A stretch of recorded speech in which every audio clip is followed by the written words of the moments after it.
One of the biggest news pieces on consolidation in the media industry that we've seen is currently underway. Two behemoths in the space, Disney and RIL, will come together.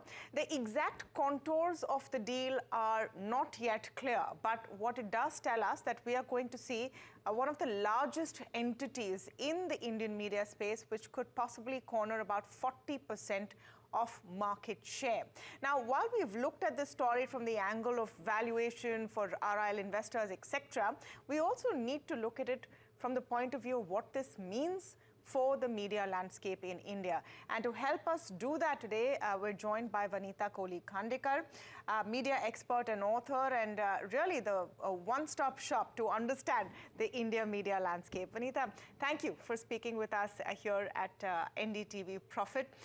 Let me come right down, to the core question. Did RIL essentially get a great deal with the Disney merger, or what will be the Disney merger? The valuation of Hotstar was considered, or that entity, Disney Hotstar, was considered to be $10 billion. There are estimates that they'll probably get it at a valuation of between $4 to $6 billion at a huge discount. In terms of strategy, is this a really good deal for RIL versus Disney, and what does it mean for the Indian media landscape? Hi, thanks, Tamanna, for inviting me.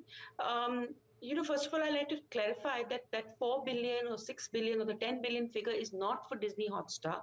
It's for Disney India. Yeah. First of all. And the biggest chunk of Disney is about 20,000 crore in top line. The biggest chunk of Disney's business is broadcasting. However much we'd like to believe that digital is this big giant, it's not. Broadcasting is the biggest chunk of the media and entertainment business in India today. It's 50% of the $25 billion business that there is in India. So as yet, broadcasting digital is the second biggest chunk, but broadcasting is, and the valuation that for the earlier Disney deal, when Disney bought Fox and therefore Star India went into the Disney fold, which was the earlier name, the valuation was between $13 to $15 billion from what my understanding of the deal is. It is now, again, I'm going by the same reports that you're probably reading.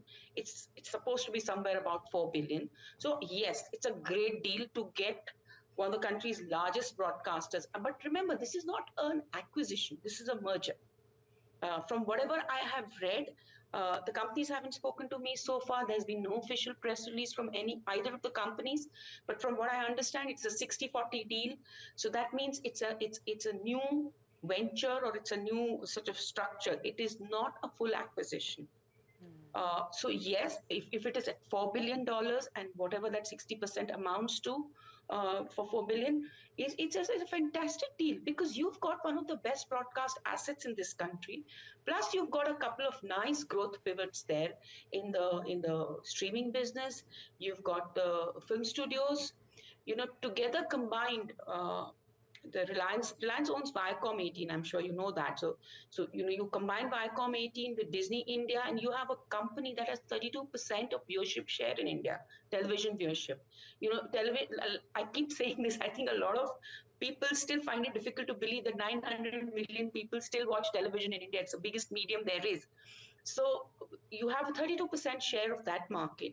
You have a 316 million uniques market if you combine JioCinema, which is under Reliance. You combine Woot, which comes with Viacom, and Disney Hotstar, which has not been doing very well ever since IPL went off.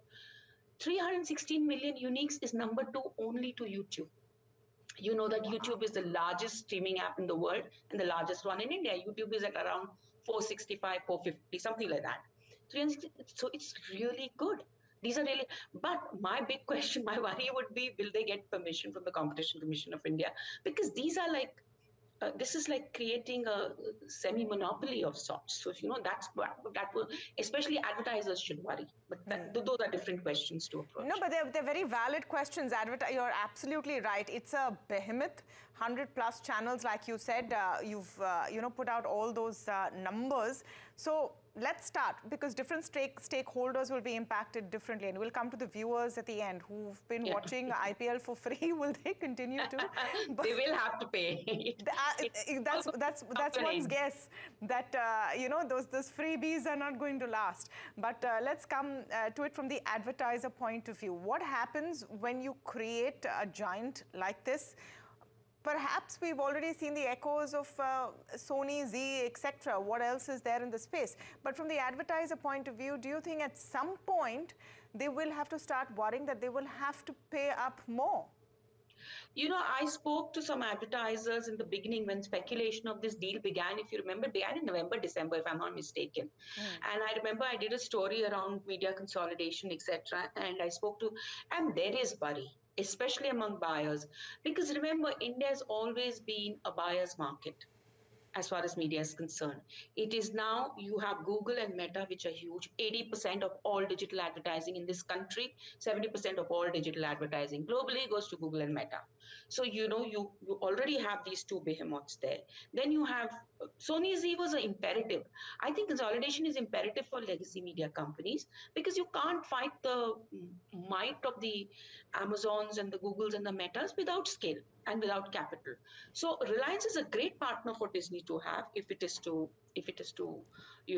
grow and get into other areas in this country. So there is no I think strategically the merger makes sense, but from a consumer perspective, from an advertiser perspective, lots of red flags there. And yes, I've had analysts who've told me that I have not seen this level of consolidation, and I've quoted that analyst in my unnamed analyst in my story, that they've not seen this level of consolidation anywhere in the world. So, and there is one advertiser who's on record saying that this creates a duopoly situation. So there is some worry there. Yeah. In terms of, the red flag you raised, and very valid one, about whether the Competition Commission of India will be a sort of hurdle in this merger going through, what would be the reasons or the questions that could be raised at the regulator's end?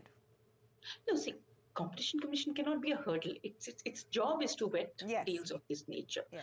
So it's not a hurdle, but what it is that they'll have to do in order to comply with the competition. So Sony Z, for instance, for 2 years, Z shut down several channels to comply with the needs for the merger. It shut down several businesses because because they wouldn't have got, for example, Big Magic and Big Ganga, some of the channels they shut down. But and similarly, I think Reliance and Disney will have to do certain things, or might have to pare down some businesses, get out of markets in order to reduce their viewership share or their hold over a particular. So those are what steps this could take as far as getting Competition Commission clearance, and also how it looks at, because if you're talking about a more than 1/3 share of the viewership in television, then I suppose at some level the Competition Commission is going to say that, boss, you need to sort of pare down a bit.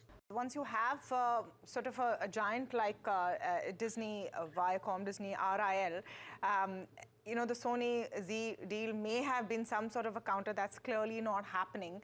What else do you see? Where does the dust settle on the rest of the landscape? This is my big worry as someone who analyzes this, and I've been doing it for 20 years. So, when I see this, strategically, from a market perspective, consolidation is imperative. You need scale, you need size. If you have to live in this era where your competitors are the big global tech media majors, and this is not just in India, even in the US. You look at Paramount is thinking of selling out. Warner Discoveries have allied with each other. Fox sold out to Disney in 2017, 2018. So all the companies know that they do not have the size and the muscle to take on. And these guys are at another level. They are 100, 200, $300 billion in top line. And they are global. So, and they search for audiences. They do exactly the same thing that media companies do. They look for audiences, they monetize them through advertising or through subscription. What is Google? It's a media company. What is Meta? It's a media. They might deny it, but what you're doing is you're taking my eyeballs and you're monetizing them. Yeah. And any company which does that, even Amazon, which is actually a retailer, but why does it have Amazon Prime Video and Music? Because it wants the eyeballs. It wants people to spend more money on their website. So when you're in the market competing with these people for the same advertising and pay revenues, you need scale, you need muscle. But in India now, I can see only 3 or 4 companies left after this happens, with any decent size, which are comparable. So there will be Google Meta, and there will be you know I can't include Amazon's retail part here, but Amazon is a huge player even on the advertising side. I don't know if you know, but Amazon is one of the biggest gainers of digital advertising in the last 3 to 5 years. um, then there is Reliance Disney, there is Sony and Z individually, and I suppose at some point they will ally with somebody or the other. I mean, Z is now institutionally owned, but at some point I think it will get acquired by somebody. um, and then all the companies are very small, Tamanna, and that bothers me. So there's a big gap there. There are these companies which are 18 and 20,000 crores, and then there are companies which are 500 and 1,000 crore. There's nothing in between. And that, because earlier there was a Sony which is about 6,000 crores, there's a Tata Play which is about 5,000, 4,000, whatever crore. Those companies are, except for print media, perhaps, there are a lot of print companies in the 2-3,000 crore. So that bothers me, that worries me. And you need, and the need for independent voices in media. I think that's also a worrying thing, both entertainment and news. Yeah. On either side of the game. Absolutely. So you will see consolidation. I just want to take a second to talk about Disney's journey in India, because that also is an interesting trajectory. This is their round 3, in a sense, with the Fox acquisition. Of them. Yeah, but they haven't had an easy run. And if I sort of extend that to Sony's venture in India, it's not that easy for foreign players to come in and establish, barring, say, YouTube, Meta, Google, etc., that you mentioned. No, I don't. I mean, it is tough. Media is tough in India. I'm not debating that. But and Tamanna, this is something yesterday I was speaking to someone at the BBC, and I said the same thing. Sony, Murdoch, Sony, Disney all entered India around the same time, between 92 and 93, 94, 95. All of them have been around in India for 30 years. Why is it that Sony worked, Star worked, but Disney didn't? First, Disney had that arrangement with the KK Modi group, which didn't work. Then it did had an arrangement with Ronnie's group, which didn't work. Then eventually they acquired UTV and they did whatever. Then they bought India's second largest media company, and they still can't seem to make it work. What does that tell you? So I think Disney has a specific problem in it. I agree the media market in India is tough. Monetization is very tough. I'm not taking away from any. But in this case, the India market is not at fault. In this case, it is Disney's American-centeredness. It's a very American. Star was an Australian kind of company, a cowboyish culture. I've done a book on Star. I don't know if you've ever had on Rupert Murdoch and what he did when he entered in. I mean, they were like cowboys. They came. What will it take to get more TV sets into this country? What will it take to get more people to see my show? They did everything. They localized. India is a deeply, deeply local media market. 90% of the films we watch, TV we watch, music we listen to is Indian. So you have to think Indian, have Indian management thinking if you want to conquer this market.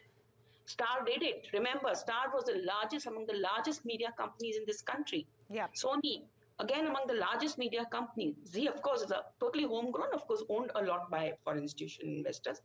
Why did they work?